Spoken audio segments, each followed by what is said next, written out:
आजच्या दिवसापुरतं पॅकअप केलं होतं, पण एकंदरीत मी रील स्क्रोल करत असताना एक विषय माझ्या समोर आला आणि वाटलं हा विषय तुमच्याबरोबर मांडला पाहिजे. खूप जास्त फनी विषय आहे.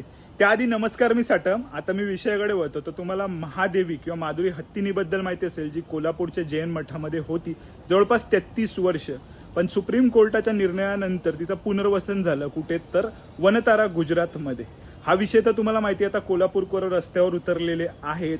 जिओचं सिम कार्ड पोर्ट केलं जात आहे. या गोष्टींपर्यंत ठीक होतं, पण एक व्यक्ती आता ह्या पूर्ण ड्रामामध्ये एंट्री घेतोय आणि त्यानंतर आता विषय खूप जास्त फनी, त्याच वेळेला टोकाला जाणार आहे इतकं मात्र खरं आहे. कारण बघा, आता रील स्क्रोल करत असताना एक रील माझ्या समोर आली. मला वाटलं काय नॉर्मल रील वगैरे असेल, माधुरीच्या रिलेटेड खूप जास्त रील सध्या आता व्हायरल होत आहेत ना, त्यामुळे. पण पाहतो तर काय, हिंदुस्थानी भाऊ यांचं कोल्हापूरकरांच्या विरोधातलं स्टेटमेंट आलेलं आहे. बघा, एकंदरीत हा विषय कसा झाला माहिती आहे का?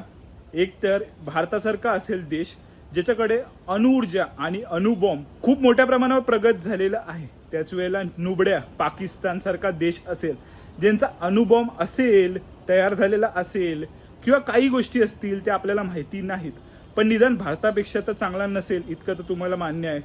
तर एकंदरीत जर पाकिस्ताननी आपल्याला धमकी दिली किंवा एखादा छोटा मोठा अणुबॉम्ब टाकलाच तर भारत काय करेल? तशाच प्रकारची ही गोष्ट आहे असं मला वाटतं. कारण बघा, शिव्यांच्या बाबतीत तसा कोल्हापूरकरांच्या समोर हिंदुस्थानी भाऊ म्हणजे नूबच. तर एकंदरीत कोल्हापूरकरांमध्ये ही आता रील व्हायरल होते. पण आपण जे सध्या तरी त्रयस्त्र पवेलियनमध्ये बसून हा सर्व शो बघतोय त्यांच्यासाठी खूप जास्त आता ही गोष्ट मनोरंजक झालेली आहे. कारण बघा कसं आहे, हिंदुस्थानी भाऊने ती एक व्हिडिओ आहे ना त्याच्या अकाउंटवर पिन केली होती. लगेच 1 सेकंदाने मी बाहेर आलो आणि परत त्या अकाउंटवर गेलो तर तो पिन काढला गेलेला होता. आणि त्या व्हिडिओवर आहे ना कमेंट पण ऑफ करून ठेवलं होतं. तर पोरांनी कमेंटमध्ये मेन्शन केली की दुसऱ्या व्हिडिओवर कमेंट करून त्याला सतवा आणि त्याचं अकाउंट उडवा म्हणून.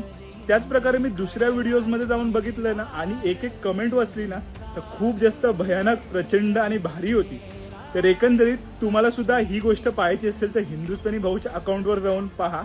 आणि बाकी आपल्याला काय माहिती असेल नसेल, पण आपल्याशी रिलेटेड आहे की नाही ते जरा चाचपडून पाहिलं पाहिजे आणि पूर्ण माहिती घेऊनच नंतर एखाद्या वादामध्ये आपण उतरलं पाहिजे असं मला वाटतं. तुम्हाला काय वाटतं त्याबद्दल कमेंट सेक्शनमध्ये कळवा. नाहीतर बिनबुलाय मेहमान काय होतं हे तुम्हाला माहिती असेलच. आणि एकंदरीतच माधुरी महादेवी ह्या विषयाबद्दल काय वाटतं ना ते सुद्धा कमेंट सेक्शनमध्ये कळवा. तुम्ही कोणाच्या बाजूने आहेत त्याबद्दल. बाकी हिंदुस्थानी भाऊला त्याच्याच भाषेत उत्तर द्यायला कोल्हापूर खूप जास्त समर्थ आहे. बाकी हर हर महादेव.